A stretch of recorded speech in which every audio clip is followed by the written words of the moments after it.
الصلاة والسلام على سيد الأنبياء والمرسلين وعلى آله وصحبه أجمعين أما بعد فأعوذ بالله من الشيطان الرجيم بسم الله الرحمن الرحيم وقضى ربك ألا تعبدوا إلا إياه وبالوالدين إحسانا صدق الله مولانا العظيم وبلغنا رسوله النبي الأمين الكريم ونحن على ذلك لمن الشاكرين والشاكرين والحمد لله رب العالمين. بڑی محبت کے ساتھ بآواز بلند درود و سلام پڑھیں. الصلاۃ والسلام علیک یا سیدی وعلی آلک واصحابک یا سیدی یا حبیب اللہ. الصلاۃ والسلام علیک یا سیدی یا رحمۃ للعالمین وعلی آلک واصحابک یا سیدی یا شفیع المذنبین. آج ہم الحمدللہ محفل شب داری کا سلسلہ شب برات میں شب داری کے لیے یہاں مسجد میں اللہ رب العزت کی توفیق اور عنایت سے موجود ہیں. اللہ رب العزت ہماری اس حاضری کو شرف قبولیت عطا فرمائے اور ہم سب کو آج کی رات کی تمام برکات سے مالا مال فرمائے. ہمارے پیارے آقا صلی اللہ تعالی علیہ وآلہ وسلم نے ارشاد فرمایا کہ جو شخص مجھ پر ایک مرتبہ درود و سلام پڑھتا ہے اللہ رب العزت اس پر 10 مرتبہ رحمت نازل فرماتا ہے، اس کے 10 گناہوں کی بخشش فرماتا ہے اور اس کے 10 درجات کو جنت میں بلند فرماتا ہے. بڑی محبت کے ساتھ ایک دفعہ پھر پڑھ لیجیے. الصلاۃ والسلام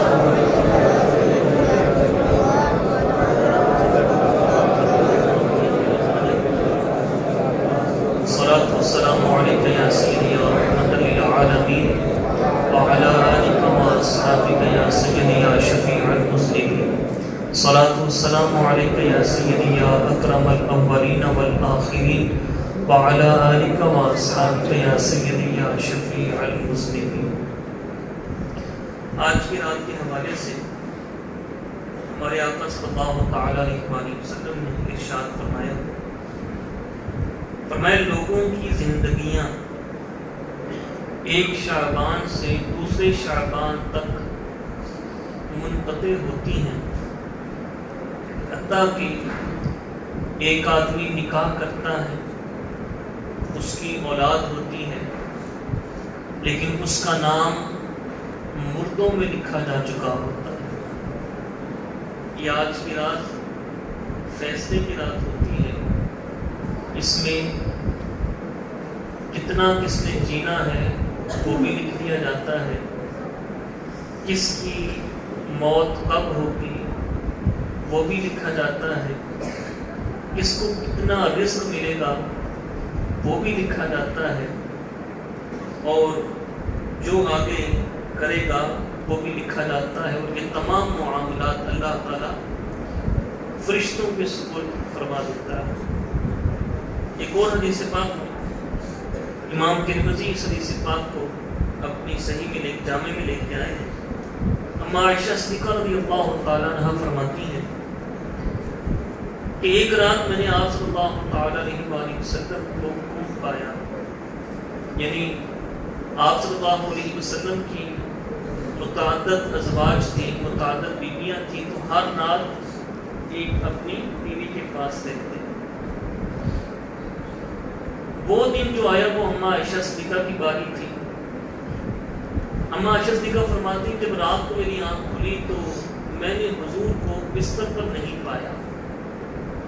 مجھے پریشانی لاحق ہوئی کہ حضور کہاں چلے گئے. تو میں نے دیکھا کہ آپ صلی اللہ تعالی علیہ وآلہ وسلم بقیع کے قبرستان میں ہیں. آپ صلی اللہ علیہ وسلم نے جب مجھے دیکھا تو فرمایا کہ اے عائشہ کیا تم کو یہ خطرہ تھا کہ میں تمہارا حق کسی اور کو دیتا؟ عرض کی یا رسول صلی اللہ علیہ وسلم میں نے گمان کیا تھا کہ شاید آپ کسی اپنی دوسری بیوی کے پاس تشریف لے گئے ہیں۔ آپ صلی اللہ تعالی علیہ وآلہ وسلم نے ارشاد فرمایا عائشہ آج کی رات نصف شعبان کی رات ہے، یہ آج کی جو رات، آج کی رات نصف شعبان کی رات ہے، اور آج کی رات کو اللہ رب العزت اپنی شان کے مطابق آسمان دنیا پر جلوہ فرما ہوتا ہے، وہ اتنی اس کی رحمت برستی ہے، اتنی رحمت برستی ہے کہ قبیلہ کلب کی بکریوں کے بالوں سے بھی زیادہ اللہ تعالیٰ لوگوں کی بخشش فرما دیتا ہے۔ فرمایا عائشہ اس لیے میں یہاں پر اللہ تعالیٰ کی عبادت کرنے کے لیے آیا تھا۔ مولا علی شیر خدا رضی اللہ تعالیٰ آپ بھی ایک حدیث پاک روایت کرتے ہیں، اور ابن ماجہ کے اندر یہ حدیث پاک موجود ہے۔ آپ صلی اللہ علیہ وسلم نے فرمایا جب نصف شعبان کی رات ہو تو اس میں قیام کرو، اس میں قیام کرو، مطلب نفل پڑھو، پڑھیں گے نا انشاءاللہ، فرمایا نفل پڑھو، اس کے دن میں روزہ رکھو، کیونکہ اللہ تعالیٰ اس رات غروب شمس سے آسمانی دنیا کی طرف نازل ہوتا ہے اور فرماتا ہے کوئی بخشش طلب کرنے والا کہ میں اس کو بخش دوں، ہے کوئی مانگنے والا میں اس کو عطا کروں، ہے کوئی رزق کا طالب میں اس کو بے بہا رزق عطا کروں۔ آپ صلی اللہ علیہ وسلم نے فرمایا کہ یہ آوازیں اللہ تعالیٰ کی طرف سے صبح صادق تک آتی رہتی۔ آج کی رات بڑی ہی برکتوں کی حامل ہے، اور جیسے آپ نے پیچھے بھی سنا، اور صحیح ابن حبان کے اندر بھی موجود اور ابن ماجہ کے اندر بھی موجود، آپ صلی اللہ علیہ وسلم نے فرمایا کہ اللہ تعالیٰ شعبان کی نصف کو اپنی مخلوق کی طرف متوجہ ہوتا ہے اور تمام مخلوق کو بخش دیتا ہے۔ جب پیچھے قبیلہ کلب کہا تھا نا، عرب میں قبیلہ تھا جس کا نام تھا کلب، قبیلہ کلب، اس قبیلے کے پاس بہت ساری بکریاں تھیں۔ مکہ پاک میں سب سے زیادہ، مدینہ پاک میں سب سے زیادہ جو بکریاں تھیں وہ اس قبیلے کے پاس تھیں۔ تو کوئی ایک بکری کے بالوں کو گننا شروع کرے تو وہ ممکن نہیں ہے، بہت مشکل ہے، بہت مشکل ہے۔ تو آپ نے فرمایا تھا کہ قبیلہ کلب کی بکریوں کے بالوں سے زیادہ، مطلب یہ کہ مبالغہ ہے کہ بے انتہا اللہ تعالیٰ لوگوں کی اس رات میں بخشش فرماتا ہے۔ ہاں، لیکن آپ صلی اللہ علیہ وسلم نے فرمایا اس رات چند لوگوں کی بخشش نہیں ہوتی۔ توجہ کے ساتھ سنیے گا کہ دیکھیں کہ کتنی بخشش والی رات ہے، کتنی عظمت والی رات ہے، رحمت والی رات ہے۔ تو اگر آج بھی کوئی شخص اپنی بخشش حاصل نہ کر سکا تو یہ بدبختی ہے۔ آپ صلی اللہ علیہ وسلم نے فرمایا اللہ تعالیٰ تمام مخلوق کو بخش دیتا ہے سوائے مشرک کے، جو اللہ کے ساتھ شرک کرتا ہے، الامان والحفیظ، سوائے مشرک کے۔ دوسرا کینہ پرور کے، کس کے؟ کینہ پرور کے، کسی مسلمان کے بارے میں دل میں نفرت رکھنا، یہ کینہ ہے۔ یہ کیا ہے؟ کینہ ہے۔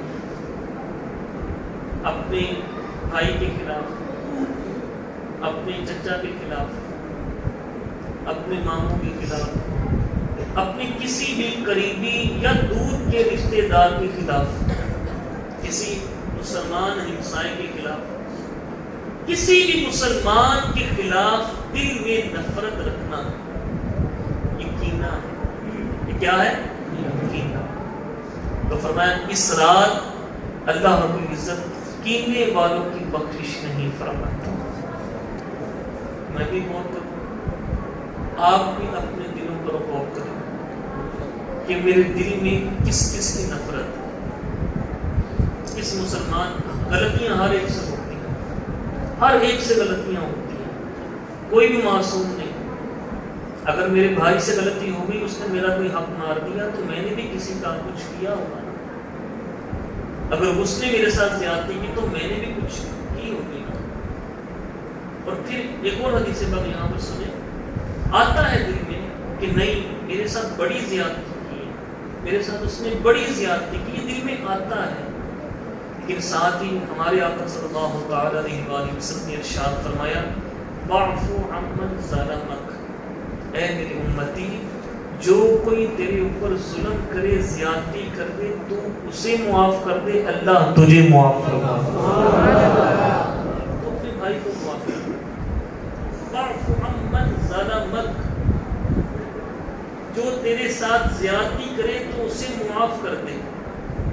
صل من قطعک، جو تجھ سے تعلق توڑے تو اس کے ساتھ تعلق جوڑ۔ آج کل تو ہم چھوٹی موٹی باتوں سے اپنے رشتہ داروں کو سے بالکل دور ہو گئے۔ چھوٹی موٹی باتیں، شادی پہ صحیح طریقے سے بھائی پروٹوکول نہیں دیا، شادی پہ یہ معاملہ کر دیا، کوئی مجھے پروٹوکول نہیں دیا۔ ایک شخص سے میں نے سنا، وہ کہہ رہا تھا میں اپنے عزیز کی شادی پہ گیا، اس نے باقیوں کو شیشے کے گلاس میں، اس کے گھر پہ گیا تھا تو باقیوں کو شیشے کے گلاس میں وہ دیا، تو مجھے اس نے اسٹیل کے گلاس میں دیا، تو مجھے بڑا فیل ہوا، تو میں نے اس کے بعد اس کو بلایا نہیں۔ چھوٹی چھوٹی بات کیا کر دیا، اپنے بھائی سے قطع تعلقی کر دی اور اس کے خلاف دل میں نفرت رکھی۔ میرے بھائیوں، آج کی اس مبارک ترین رات کے اندر بھی اللہ تعالیٰ ایسے بندے کی بخشش نہیں فرمائے۔ ابھی توبہ کیجیے، یہ توبہ کرنے کی اظہار، اس کا اظہار کرنا بھی ضروری نہیں ہے۔ اللہ تعالیٰ دلوں سے باخبر ہے، اللہ تعالیٰ دلوں سے باخبر ہے۔ دل میں یاد جو پیچھے ہو گیا وہ معاف کر دے، آئندہ میں نہیں کروں، دل میں توبہ کر دے۔ اور جو بندہ توبہ کر لیتا ہے، اللہ تعالیٰ کو وہ بندہ ہی بڑا پیارا ہے، بندہ ہی اللہ کو بڑا پیارا ہے جو توبہ کر لیتا ہے۔ اپنے دل کو اپنے مسلمان بھائی کے کینے سے پاک کرے۔ اچھا، یہ دو بندے ہو گئے نا، ایک مشرک، دوسرا کینہ پرور۔ تیسرا، ہمارے آقا صلی اللہ علیہ وسلم نے فرمایا، عادی شرابی، جو شراب پینے کا عادی ہے، یہاں تک کہ وہ توبہ کر لے، یہاں تک کہ وہ توبہ کر لے۔ چوتھا، زنا پر اصرار کرنے والا زانی، جو زنا کرتا ہے، اللہ محفوظ کر، ہماری اولادوں کو بھی محفوظ کر۔ یہ بہت ہی معذرت کے ساتھ، انتہائی معذرت کے ساتھ اپنے بچوں کا خیال کیا کریں۔ آپ انہیں اسکول بھیجتے ہیں، انہیں آپ کالج بھیجتے ہیں، انہیں یونیورسٹی بھیجتے ہیں، اعتماد کریں اپنے بچے پر، اعتماد کریں اپنے بیٹے پر، اعتماد کریں بیٹی پر بھی اعتماد کریں، لیکن خیال رکھنا ان کا آپ کی ذمہ داری ہے۔ اور مجھے ویسے سمجھ نہیں آتی کہ جو اپنی بیٹیوں کو، اپنی بہنوں کو ایجوکیشن، جہاں لڑکے لڑکیاں اکٹھے پڑھتے ہوں، وہاں بھیج دیں، وہ سمجھ نہیں آتی وہ کیسے ہے۔ یہ ایک بندہ وہ آگ میں کسی کو دھکا دے دے، پھر وہ آگ سے بچ کیسے جائے،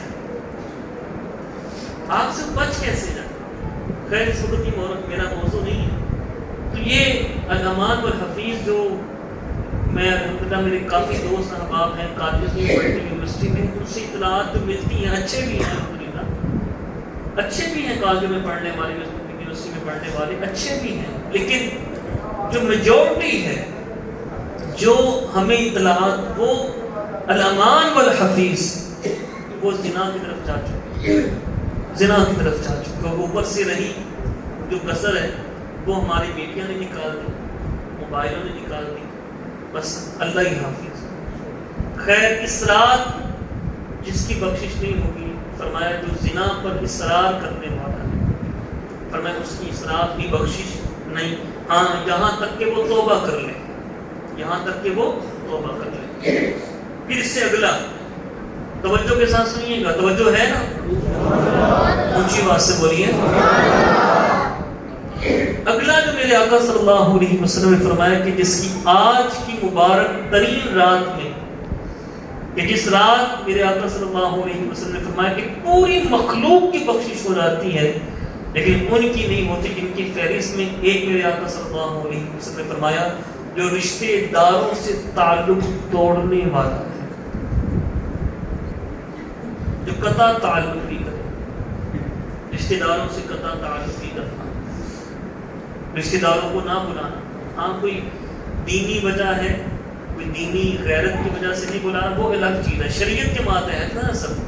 خدا نہ خاصہ کوئی قادیانی ہو گیا اس کو تو نہیں بلائیں گے نا، کوئی بد مذہب ہو گیا، کوئی صحابہ کے خلاف پکڑنے لگ گیا اس کو تو نہیں بلائیں گے نا، کوئی نعوذ باللہ اہل بیت کی مخالف باتیں کرنے لگ گیا اس کو تو نہیں بلائیں گے نا۔ یہ یعنی اب رشتہ دار بھی ایسا ہے جو سب کو مانتا ہے، ہمارا مومن بھائی پتہ ہے مسلمان ہے، بد مذہب بھی نہیں ہے، پھر بھی اس سے قطع تعلقی کرنا شریعت میں اتنا یہ ناپسند ہے، اتنا ناپسند۔ یہ آج کی اس مبارک ترین رات میں اللہ تعالیٰ اس کی بخشش بھی نہیں فرماتا یہاں تک کہ وہ توبہ کر لے، توبہ کر لے۔ میرے بھائیوں یہ نیت کریں کہ انشاءاللہ آگے جب موقع ملے گا تو انشاءاللہ صلح کریں گے نا انشاءاللہ۔ اللہ تو اپنے کو ہوتا ہے اور یار میری نک نہیں رہی، میری نک نہیں رہی، میری عزت نہیں رہی، میری وہ جو ہے نا وہ ایگو وہ بڑی ڈسٹرب ہوگی، اس سے وہ میری ایگو بڑی ڈسٹرب ہوگی۔ لوگ کیا صلح کرنی تو نا، لوگ ہی کیا سنیے لوگ کیا کہیں گے اور ہمارے آقا کیا فرما رہے ہیں۔ ہمارے آقا صلی اللہ تعالی علیہ وآلہ وسلم نے ارشاد فرمایا جس نے صلح کی، جس نے صلح کی آگے بڑھا، صلح کی فرمایا اس کا انجام جنت ہے۔ اور پھر تھوڑا ہوتا ہے نا، میں اس سے سلام ہوں آگے بڑھ، میں سلام ہوں، میں تو میاں صاحب ہوں، میں تو رانا صاحب ہوں، میں تو چودھری صاحب ہوں، میں تو بٹ صاحب ہوں، میں یہ صاحب ہوں، میں وہ ہوتا ہے نا۔ یہ میرے آقا صلی اللہ علیہ وسلم کو تکبر فرمایا، تکبر کرنے والے کو اللہ تعالیٰ جنت کو کیا جنت کی خوشبو بھی وہ نہیں سونگھ پائے گا۔ جس کے دل میں یہ حدیث پاک ہے فرمایا جس کے دل میں رائی کے دانے کے برابر بھی تکبر ہوگا نا وہ جنت میں نہیں جا سکتا۔ رائی کا دانہ یہ گندم کے دانے سے بھی چھوٹا ہوتا ہے، فرمایا جس کے دل میں رائی کے دانے کے برابر بھی تکبر ہوگا وہ جنت نہیں جا سکتا۔ تکبر کو نکالیں، عاجزی پیدا کریں۔ اچھا صلح آپ نے کر لی نا، اپنے بھائی آگے گئے اس کو سلام کر لیا، اچھا یہ بھی ہے زیادہ ملنے جلنے کو نہیں دل کر رہا نا، کوئی بات نہیں، آپ پیچھے ہو جائیں، بس جب سامنے آئے سلام لے لیں اس سے، مصافحہ کر لیں، بھئی خیریت سے ہے، طبیعت ٹھیک ہے، بس نہ زیادہ ملے، طبیعت نہیں ملتی آپ کی زیادہ نہ، لیکن جو قطع تعلقی ہے بالکل ہی اس کو چھوڑ دینا یہ بہت ہی ناپسندیدہ چیز، اور اتنی ناپسندیدہ کہ آج کی رات کی شب برات ہے۔ آج برات کا معنی نجات دینے والی رات، کہ نجات دینے والی رات اور شب قدر وہ رمضان میں آتی ہے۔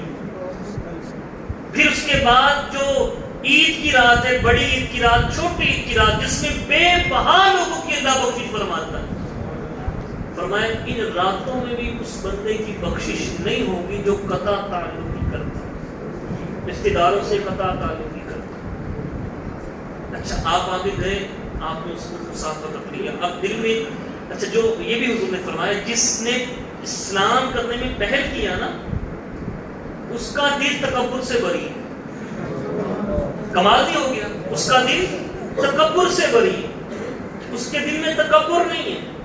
اب اس نے جب تکبر نہیں تو عاجزی اس نے کی، اگر عاجزی کی اب اسے کیا ملے گا؟ حضور کی زبان پہ اعتبار ہے نا، اونچی بات سے بولیے، سنیے گا، دل پہ ہاتھ رکھ کے یہ جملہ سنیے، حدیث پاک سنیے گا۔ ہمارے آقا صلی اللہ علیہ وسلم نے ارشاد فرمایا من تواضع للہ رفعہ اللہ، فرمایا جس نے عاجزی کی اور آگے بڑھ کر صلح کر لی اللہ تعالیٰ اسے خود عزت عطا فرمائے۔ تمہاری عزت یہ دنیا کے لوگوں نے تمہیں عزت دینی ہے، ان دنیا داروں کی وجہ سے میری ان دنیا عزت والا کون؟ جو اللہ کے نزدیک عزت والا ہے. وَتُعِزُّ مَن تَشَاءُ وَتُذِلُّ مَن تَشَاءُ. اللہ جسے چاہے عزت دے، جسے چاہے ذلت دے. عزت دینے والا کون؟ اللہ. ذلت دینے والا کون؟ اللہ. اور حضور نے فرمایا اللہ کسے عزت دے گا؟ جو عاجزی کرے گا، جو عاجزی کرے گا. میرے بھائیو توبہ کیجیے. اگر کسی کے رشتہ دار کوئی معاملہ ایسا ہے نا، اس چیز سے بھی توبہ کیجیے کہ انشاءاللہ میں اپنے رشتہ داروں سے صلح کروں، اور خصوصاً اہتمام کے ساتھ جو آپ کے غریب رشتہ دار ہیں. ہاں، جو آپ کے غریب رشتہ دار ہیں ان سے لازمی صلح کیجیے گا، لازمی ان سے صلح کیجیے گا، ان کا خیال رکھا کریں. ہم جب تھوڑا پیسہ مل جائے نا تو پھر اکڑ آ جاتی ہے، اکڑ آ جاتی. میں اس سے کیوں مجھے میرا اسٹیٹس نہیں ہے.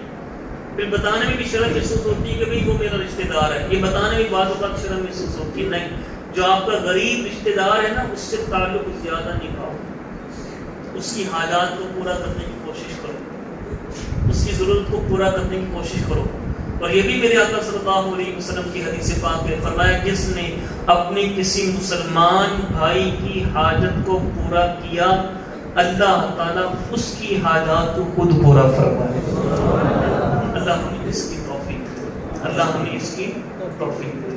تو یہ آپ صلی اللہ علیہ وسلم نے فرمایا کہ جو رشتہ داروں سے قطع تعلقی کرنے والا ہے اس کی آج کی رات کی بخشش نہیں. پھر اس کے بعد حضور نے فرمایا چغل خور، چغل خور، چغلی کھانے والا. ایسی بات ہے نہیں کسی کی لیکن اس کے سر پہ لگا دیں گے بھئی یہ نشئی ہے، یہ وہ ہے، یہ وہ ہے نہیں. ایسے ہی اس کے سر پہ الزام ٹھوک دینا، چغلی کرنا، اس کے خلاف کسی کو بھڑکانا. پر میں آج کی رات بھی اس بندے کی بخشش نہیں، ہاں یہاں تک کہ وہ توبہ کر دے.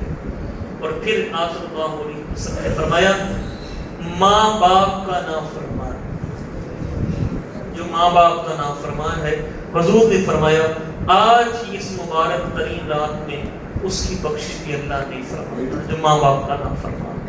حضرت صاحب رحمۃ اللہ تعالی علیہ، مفتی محمد سیدی مفتی محمد امین صاحب رحمۃ اللہ تعالی علیہ، آپ شب برات کو یہ باقاعدہ آپ یہ فرمایا کرتے تھے کہ اگر کسی کا ماں باپ اس سے راضی نہیں ہے نا تو وہ اجتماع سے اٹھ کے چلا جائے، جا کر صرف اپنے ماں باپ سے معافی مانگ لے، ماں باپ کو راضی کر دے.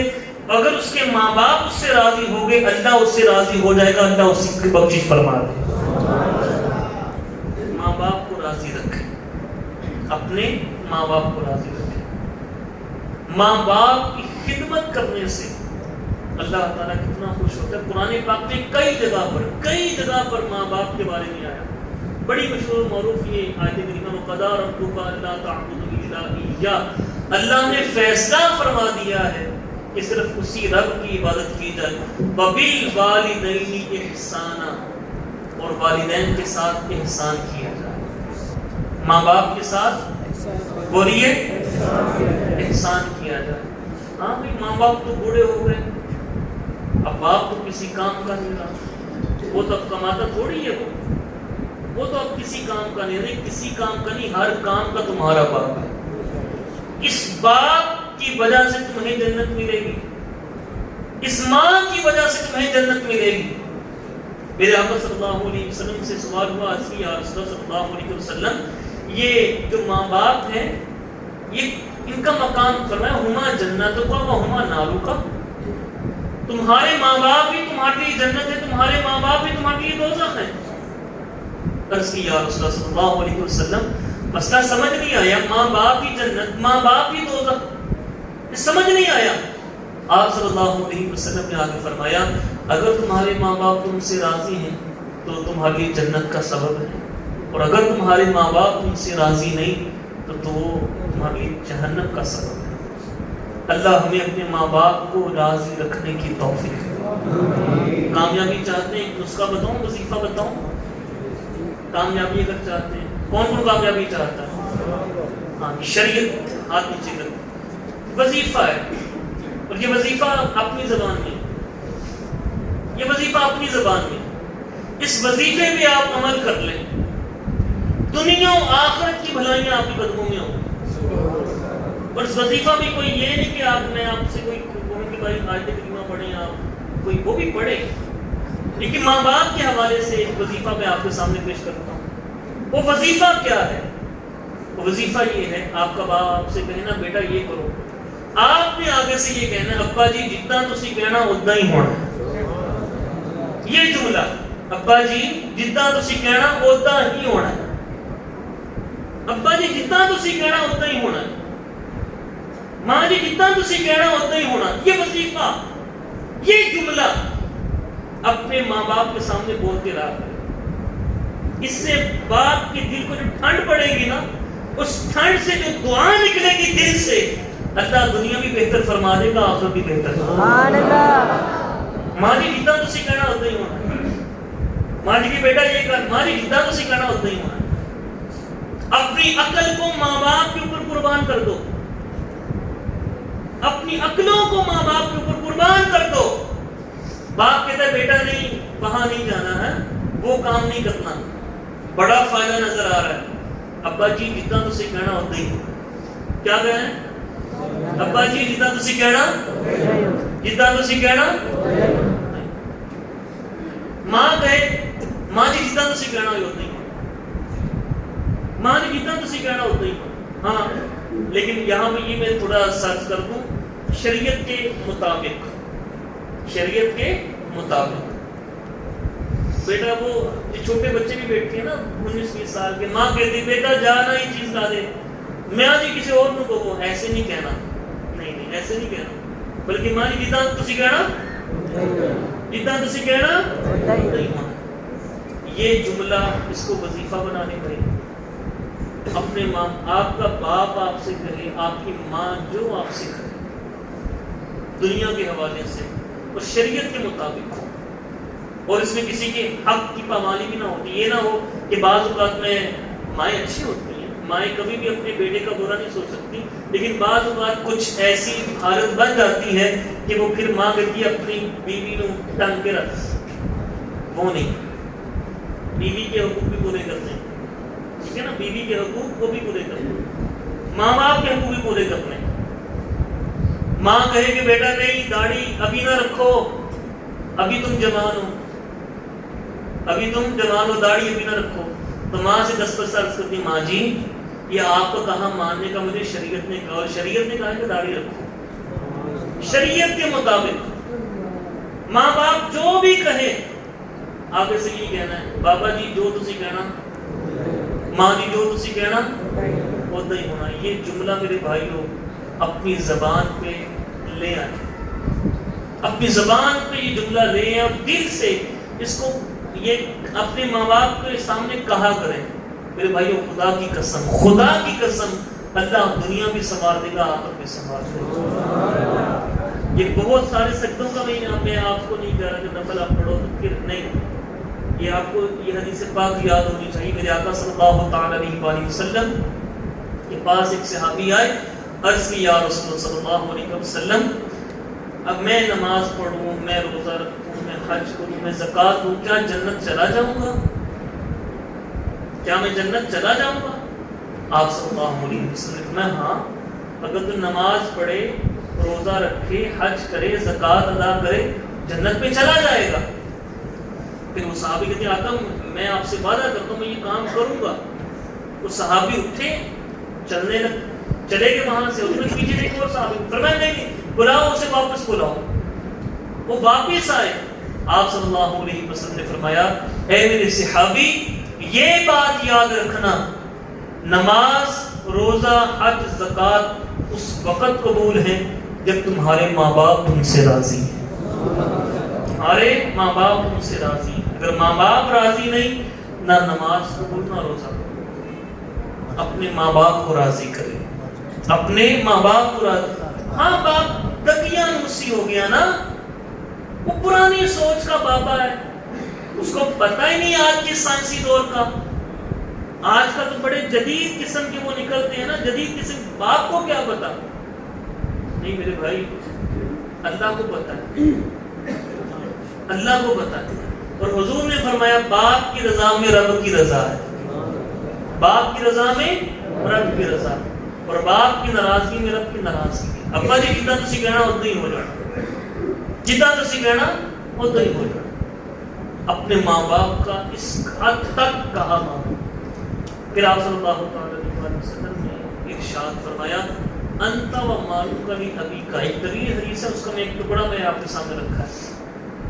بندہ کماؤ پتر بن گیا، اب باپ کہتا ہے بیٹا کچھ پیسے دے دو مجھے بھی، کچھ مجھے بھی پیسے دے دو۔ باپ 1000 روپیہ دے دیا، 2000 دے دیا، 10,000 دے دیا۔ باپ کے اوپر بڑا احسان کیا ہے، بڑا احسان کیا باپ نے۔ 10,000 باپ کو دے دیا ہے، 2,000 دے دیا ہے، 5,000 دے دیا ہے۔ میرے حضور کا یہ فیصلہ ہے۔ آپ صلی اللہ تعالی علیہ وآلہ وسلم نے فرمایا انت و مالک لابیک، تو میں سن لو تم اور تمہارا مال تمہارے باپ کا ہے، تمہارے باپ، تم بھی اپنے باپ کے ہو، تمہارا مال بھی اپنے باپ کا ہے۔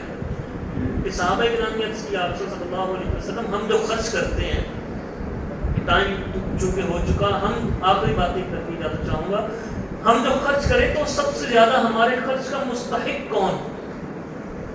اللہ تعالیٰ نے قرآن پاک میں ارشاد میں سب سے پہلے اپنے والدین کو دو۔ کس کو دو؟ بولیے، والدین کو دو، سب سے پہلے والدین کو۔ اور یہاں بھی کامیابی کا نسخہ آپ کو بتاتا چلوں، آپ کے باپ کو مانگنے کی نوبت نہ آئے آپ سے، آپ کی ماں کو آپ سے مانگنے کی نوبت نہ آئے، اس کا خیال رکھا کریں۔ اپنی طرف سے پوری کوشش کریں، میرا باپ، میرے باپ کو کیا حاجت ہے، میری ماں کو اس وقت کیا حاجت ہے، جو حاجت ہو نا اپنے اوپر تھوڑا دباؤ ڈال کر بھی اس حاجت کو پورا کر دو۔ دیکھیں نا میرے بھائی، میں نے آپ کو حدیث پاک سن، جو اپنے بھائی کی حاجت کو پورا کرے گا اللہ اس کی خود حاجات کو پورا فرمائے گا۔ تو جو اپنے ماں باپ کی حاجتوں کو پورا کرے اللہ اس سے کتنا راضی ہو، کتنا اللہ اس سے راضی ہو۔ اس لیے میرے بھائیوں، ان کے مانگنے سے پہلے یہ نہ ہو کہ میرا باپ اس سے مانگے گا تب دے دوں گا، نہیں، نہ مانگنے دیں۔ آپ بھی اگر کسی سے مانگیں گے نا تو آپ کو بھی اچھا نہیں لگتا ہوگا کہ میں کسی سے مانگوں، چاہے آپ اپنا حق ہی لے رہے، چاہے آپ اپنا حق ہی لے رہے، لیکن مانگنا جو ہوتا ہے نا وہ بڑا کٹن ہوتا ہے، بڑا کٹن ہوتا ہے۔ ماں باپ کو مانگنے کی نوبت نہ ہے، ویسی ان کی نذرانہ پیش کر دو، ماں جی قبول فرماؤ، ابا جی قبول فرماؤ، وہ قبول فرما لے، تمہاری سب سے بڑی دولت ہی ہے، تمہارے لیے سب سے بڑی دولت یہی ہے کہ تمہارا باپ تمہارا نذرانہ قبول فرما لے۔ اور پھر یہ بھی عرض کروں، ہم پیروں کو ماننے والے ہیں، جو پیر ہیں نا، واقعی جو پیر ہیں ان کو ہم ماننے والے ہیں، الحمدللہ ہم اولیاء کرام کو ماننے والے ہیں۔ ہم مزارات پہ جاتے ہیں، اور ہم مزارات پہ الحمدللہ جاتے ہیں، اور یہ بھی ہم مزارات کو ماننے والے ہیں نا۔ آپ صلی اللہ علیہ وسلم کی حدیث سے بات ہے، فرمایا کہ مزارات پہ جایا کرو، یہ میرے آقا صلی اللہ علیہ وسلم کی حدیث سے بات ہے، صحیح سند کے ساتھ یہ ثابت ہے۔ قبروں کی زیارت کیا کرو، یہ آپ صلی اللہ علیہ وسلم کی حدیث سے بات ہے، ہم مان لیں، لیکن یاد رکھیے گا آپ کا سب سے بڑا پیر، آپ کا سب سے بڑا جو پیر ہے وہ آپ کا باپ ہے، آپ کا، بولیے، آپ کی ماں، یہ سب سے بڑے پیر ہیں۔ ہم ماں وہ پیروں مرشد کے جا کے ہاتھ چومیں گے، پاؤں بھی دبا لوں جی، اب دبائے، پیروں کو دبا لیا، فقیروں کو دبا لیا، ماں باپ کو بھی پوچھیں گے، اور معذرت کے ساتھ دل اس وقت روتا ہے، اور اس اتنا پریشانی ہوتی ہے، سفید داڑھی بیٹا جناب موٹر سائیکل کے اوپر جا رہا ہے، باپ ریڈی کے اوپر دھکا لگا رہا ہے، مزدوری کر رہا ہے۔ ارے بوڑھا باپ کتنا کھا لے گا، کیا وہ کر لے گا، لیکن بیٹے نے اتنا باپ کو مجبور کر دیا کہ نہیں، باپ وہ بوڑھا کہتا ہے نہیں، میں اپنا ہی کھانا ہے، میں تجھے کو منگنا ہی نہ کروں۔ ایسی نوبت نہ آئے، اپنے ماں باپ کی دل سے خدمت کیجیے، کریں گے نا انشاءاللہ۔ آخری بات، قبلہ حضرت صاحب رحمۃ اللہ تعالی علیہ، میں نے شادی پہلے بھی آپ کو واقعہ سنایا ہو، آپ فرماتے ہیں میں اپنے والد صاحب اور والدہ صاحب کے ساتھ حج پہ گیا، اور اس وقت جو حج ہوتا تھا وہ بحری جہاز کے اندر ہوتا تھا. اب تو ہے نا پلین میں 4-5 گھنٹے میں آپ پہنچ گئے سعودی عرب. اللہ ہمیں لے جائے, اللہ کرے وہ دروازے ہمارے لیے کھل جائیں. آج کی سعادت کا صدقہ اللہ تعالیٰ ہمیں حج کی سعادت نصیب. پہلے ہوتا تھا بحری جہاز میں سفر ہوتا تھا مدینہ پاک کا جدہ تک, تو بحری جہاز کی پھر منزلیں ہوتی تھی 3-4, اور سمندر میں تقریباً قبلہ اعظم نے جو مجھے بتایا آپ نے جو 7 دن لگتے تھے, بعض 12 دن بھی لگتے تھے. یعنی اب 7 دن سمندر میں ہی رہنا ہے, 12 دن سمندر میں رہنا ہے, سفر ہو رہا ہے جدہ. اب کیا ہوا کہ صاحب فرماتے میری والدہ جو تھی بہت ضعیف تھی, بہت ضعیف. والد صاحب بھی ضعیف تھے. حج پہ لے کے گیا, حج پہ گیا ان کے ساتھ, تو ہمیں سب سے نچلی منزل ملی. تو اب وضو کرنے کے لیے جگہ جو تھی وہ سب سے اوپر والی منزل تھی. تو کہتے کہ میں اپنی والدہ کو اٹھاتا اور پھر اوپر والی منزل پھر اس سے والی اوپر والی پھر اس سے سب سے اوپر والی منزل پہ آتا, اب بھی میں والدہ کو وضو کرواتا. اب دن میں 3 چکر بھی لگے تو ایک مشقت تو ہے نا, لیکن انہوں نے دل و جان سے ماں کی خدمت کی. تو وہاں اس وقت وہ لوگ کہنے لگ گئے تھے کہ حج ہے گا دیس نوجوان دا ہے, کہ حج ہے دیس نوجوان دا ہے. پھر کہتے ہیں ہم وہاں چلے گئے, مکہ پاک چلے گئے. اب وہاں بھی سخت گرمی, بہت زیادہ گرمی. تو کہتے ہیں کہ ہماری بس چھوٹ گئی. تو کہتے ہیں سفر تھا لمبا, بس چھوٹ کے وہاں عرفات سے مزدلفہ جانا ہوتا ہے, پھر مینا جانا ہوتا ہے بس کے ذریعے. بس چھوٹ گئی اور یہ میلوں کا سفر ہے. تو کہتے ہیں میں کیا کرتا, اب والد صاحب کی تقسیم ٹوٹ گئی گرمی کی وجہ سے. اب وہاں ان کو پانی پلایا, جو بھی کیا ان کا. اب ان سے بھی کچھ چلا نہ جائے, سخت دھوپ, ماں جی سے بھی نہ چلا جائے. ہمارے پاس ایک بکسا بھی تھا, ٹرنک تھا, اب وہ بھی میں پکڑنا تھا. کہتے میں نے کیا کیا, میں سب سے پہلے ماں جی کو اٹھاتا, ماں جی کو اٹھا کے دور چھوڑ کے آتا, پھر والد صاحب کو اٹھاتا, دور چھوڑ کے آتا, پھر ٹرنک اٹھاتا, پھر دور چھوڑ کے آتا, پھر وہاں سے آگے, پھر وہاں سے آگے. اس طرح میں اگلے میدان میں داخل ہوں. اپنی والدہ اور والد صاحب کے طرح اٹھا کے میں آگے گیا. تو کہتے ہیں کہ بڑی دعائیں دی انہوں نے, مدینہ پاک آئے, بڑی دعائیں دی. پھر جب کہتے ہیں کہ ہم آئے نا واپس اور کراچی ہم ساحل پہ اترے, اس وقت میری والدہ کے زبان پہ یہ کلمات تھے, بچہ جی اللہ تھانو بلیاں کتباں چک دے. قبلہ صاحب فرماتے تھے مجھے آج جو بھی رتبہ ملا ہے نا, جو بھی میرا مقام ہے, یہ وہ اس دعا کا صدقہ ہے. اور آپ لوگوں نے خود ہی دیکھ لیا کہ جنازہ فیصلہ آباد میں جو ان کا ہوا, یہاں کئی لوگوں نے پڑھا نا جنازہ, کس نے جنازہ پڑھا ہے, یہ الحمدللہ یہاں بھی موجود ہے ابھی بھی. یعنی فیصلہ آباد کا سب سے بڑا جنازہ قبلہ مفتی مولانا امین صاحب رحمۃ اللہ تعالیٰ. میرا ایک دوست ہے مفتی صاحب ہے وہ, تو میں نے ان سے پوچھا آپ نے جنازہ پڑھا, کہتے ہیں ہاں. میں نے کہاں پر, کہتے گمٹی پہ کھڑے ہو کے پڑھا, گمٹی پہ کھڑے ہو کے پڑھا. میں نے کہا گمٹی آپ آگے رکھ, کہتے نہیں آگے صفحے بنی ہوئی تھی پوری کی پوری. یہ کیا تھا کہ ماں کی دعاؤں کی برکت, ماں کی دعاؤں کی برکت. ماں باپ سے دعائیں لیا کرے, کروانا اور ہوتا ہے, لینا اور ہوتا ہے. ماں باپ سے دعائیں لیا کرے, ان کی خدمت کرے.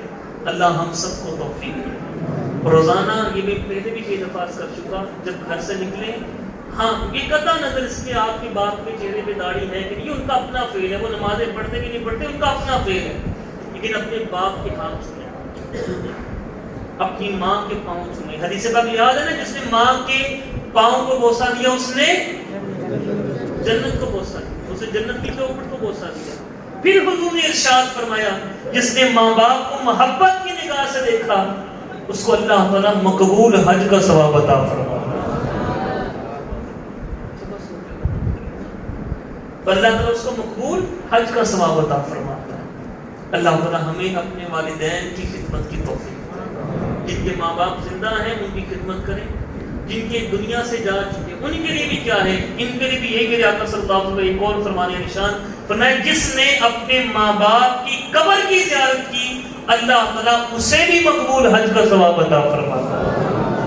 ان کے لیے احسان ثواب کیا کریں، احسان ثواب۔ اگر کچھ ایسا ہو چکا کہ آپ کے ماں باپ آپ سے راضی نہیں تھے، اب آپ ماں باپ ناراض ہوں تو کچھ بھی قبول نہیں ہے نا، آپ سن چکے حدیث پاک میں آ چکا، کچھ بھی قبول نہیں ہے۔ اب ماں باپ کو راضی کرنا ہے، ماں باپ تو دنیا سے جا چکے، کیا کریں؟ آپ صلی اللہ تعالی علیہ وآلہ وسلم نے ارشاد فرمایا اب یہ کرو، ان کو زیادہ سے زیادہ احسان ثواب کرو، ان کے لیے دعائیں مغفرت کرو، ان کے لیے بخشش کی دعا کرو، اللہ تعالیٰ تمہیں فرما برداروں میں لکھ دے گا۔ اپنے ماں باپ کی قبر پہ جایا کریں۔ آج بھی یہ بھی ہم نوافل سیدہ فاطمہ رضی اللہ تعالیٰ عنہا و سلام اللہ علیہا پڑھیں گے تو اس کے بعد وقفہ ہوگا، تو اگر ہو سکے تو ماں باپ کی قبر پہ حاضری دیں، اگر دور ہے کہیں پہ تو بے شک یہیں بیٹھ کر قرآن پاک پڑھ کے نفل پڑھ کے ان کو احسان ثواب کرے۔ اللہ تعالیٰ ہماری حاضری کو شرف قبولیت عطا فرمائے۔ وآخر دعوانا ان الحمد للہ رب العالمین۔